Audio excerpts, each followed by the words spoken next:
Sinimula na ang vaccination rollout para sa mga batang nasa edad 5 hanggang 11 taong gulang sa Pampanga.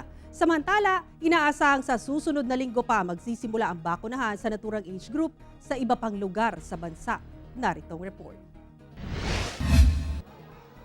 Nagmistulang birthday party ang setup ng vaccination rollout sa Jose B. Linga General Memorial Hospital sa Pampanga. Isinagawa kahapon ang symbolic COVID-19 vaccination sa pediatrics na edad 5 hanggang 11 taong gulang.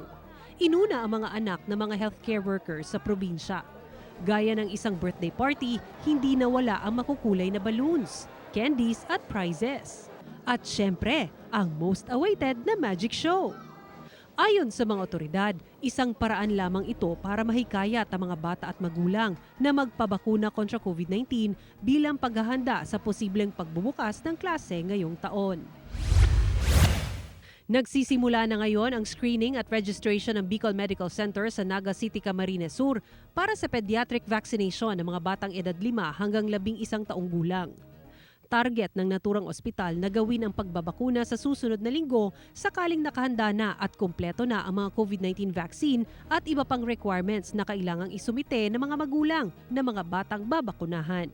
Ang Naga City LGU naman, naghihintay na lamang ng go signal mula sa DOH Bicol kung kailan opisyal na sisimulan ang naturang pagbabakuna sa mga bata. Sa datos naman ng Department of Health Region 6, 1,080,597 ang mga batang edad 5 hanggang 11 taong gulang ang target na mabakunahan kontra COVID-19 sa Western Visayas. May pinakamataas na target ang probinsya ng Negros Occidental na nasa 363,249. Sinundan ito na mahigit sa 200,000 na target ng Iloilo Province. Mahigit sa 100,000 naman ang target ng probinsya ng Capiz. 95,437 sa Antique at 84,356 sa Aklan. Ang Bacolod City ay may 81,737 na target, habang 61,872 naman ang target ng Iloilo City. Nasa mahigit 20,000 naman ang target ng Guimaras.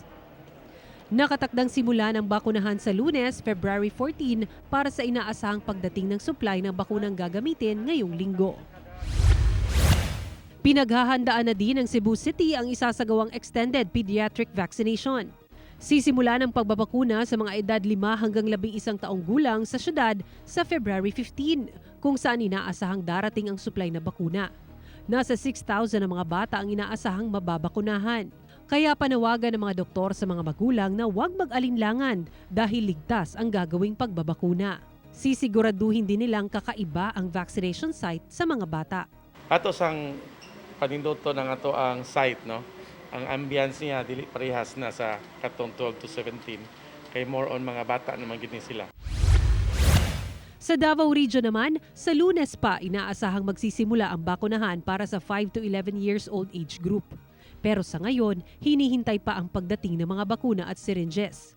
Target ng DOH-11 na mabakunahan ang nasa 790,000 na mga bata sa naturang age group sa Davao Region. Samantala, inaanyayahan na ng Davao City COVID-19 Task Force ang pagpaparehistro sa mga bata sa naturang age group sa pamamagitan ng Safe Davao QR. First, yun sir, is i-roll out sa nato siya sa mga hospitals, no?